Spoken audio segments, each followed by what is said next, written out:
Yeah, welcome back. Now let's start the program in earnest by looking at developments in the Niger Delta. Well, the area has been in the news lately for, you could say, all the wrong reasons, especially because of the Niger Delta Avengers. That's what they call themselves. And they've been involved in no other pastime than blowing up pipelines. Even though the government has said that blowing up pipelines and stuff like that will not be tolerated. And of course, in the course of this last week, the Niger Delta was also in focus because of the cleanup in Ogoni area. We have in the studio with us this morning two public affairs analysts, Dr. Bumi Awoyemi. Morning. Good morning. As well as Mr. Muyiwa Akitunde, who are going to help us look at the happenings in the Niger Delta region. Let me begin with Dr. Awoyemi.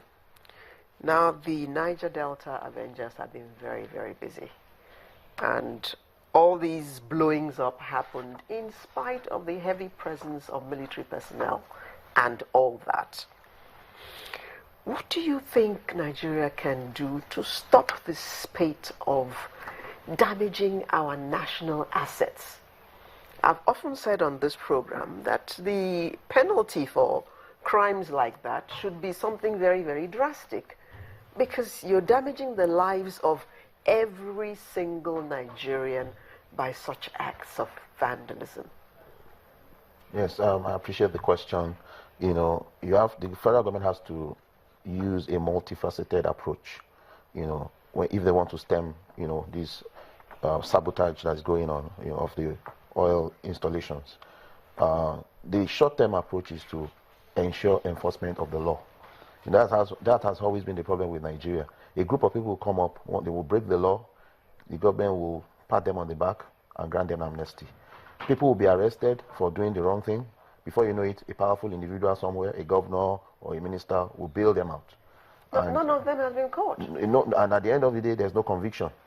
So even when it comes to religious extremism also, in some parts of Nigeria, where people get beheaded or killed, at the end of the day, you hear that people have been arrested.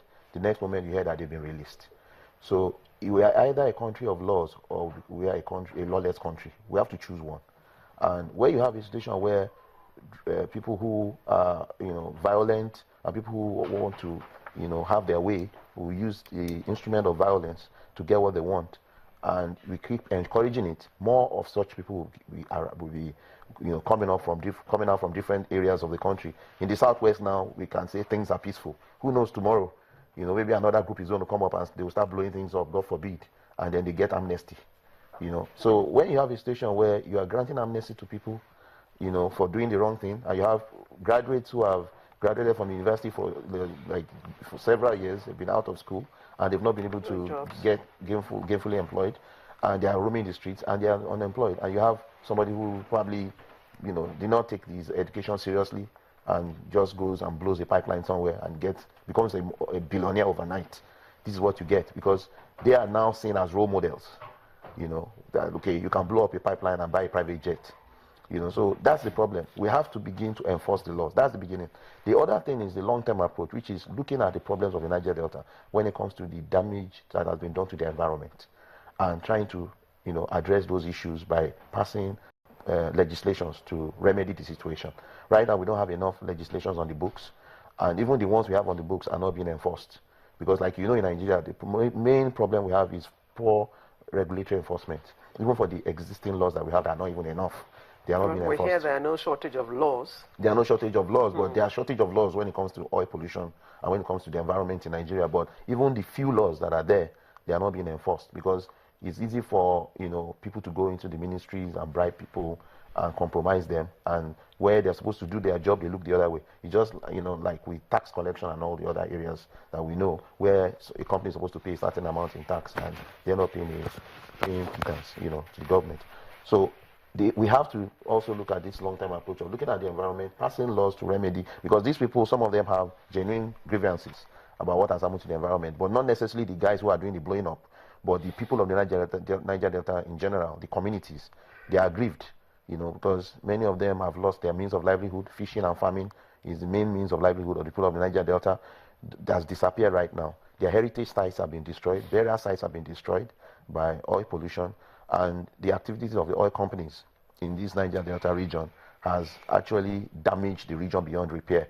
But of course, the repair, the extent of work that will need to be done is extensive, as you've seen from the UNEP recommendations, where, they found out that in the drinking the water sources of the Ogoni people, they found benzene, 900 times the amount of benzene of the WHO guidelines. And benzene is carcinogenic. So it remains to be seen how many people have, have cancer. We have no stats. We have no stats yet, but this UNEP cleanup activity will give us the opportunity to know how many people have cancer. Because when people are ingesting benzene like that, at that kind of level of quantity, then you can only imagine how many people probably have cancer already and they don't probably don't know. Some people may have died and family members don't really know what may have caused it. Because in Nigeria, it's not all states that have these laws that talk about doing autopsy and checking what exactly happened to somebody that's died. So people die in the Niger Delta, nobody knows what really caused their death. And then, of course, you have the gas flaring issue too, where 70% of our gas has been flared right from the beginning, from 1956, when we started oil exploration. This gas has been flared, is causing untold hardship, and a lot of people are down with all sorts of diseases, more than 15 to 20 different types of diseases. The main one is cholera that has been reoccurring in the Niger Delta since 1956, because the people of Niger Delta don't have pipe-borne water. Most people don't have pipe-borne water, so they drink from the streams and the rivers. And once their rivers are polluted and there is oil in it, it causes cholera. And there are some people that have bronchitis because of the inhalation of smoke from the gas flaring. Some people have skin cancer. So people are down with all sorts of diseases as a result of the oil exploration. And we need to address these issues because people are unhappy. People are not happy about it. We can't just sweep everything on the carpet. Of course, we should enforce the law, but at the same time, it has to be a stick and a carrot approach. Okay. Okay. Mr. Akintunde, he's talked about the effects of the activities of the oil company, the oil exploration activities down there. He's also mentioned the issue of the laws. I was going to ask you what laws, because you talked about the Niger Delta, you also talked about religious extremism in other parts of the country. So I'll come back to you for that. But these things he's talked about, it's not today it started. So, but the activism has been on for quite a long time. Has it in any way helped to move that region beyond where it is? I'm glad you said that this thing did not start yesterday.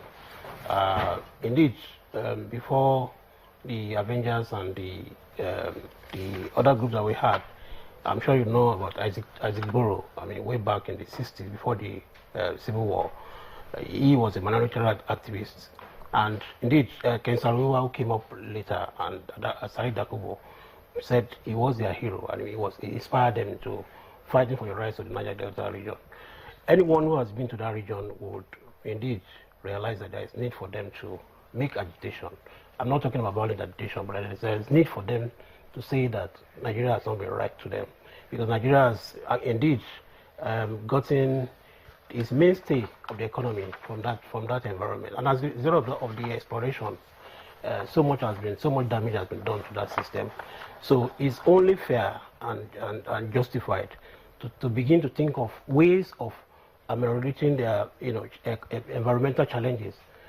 So what I'm saying is that all of this will continue to happen until the Nigerian system begins to look at the issues in a holistic manner.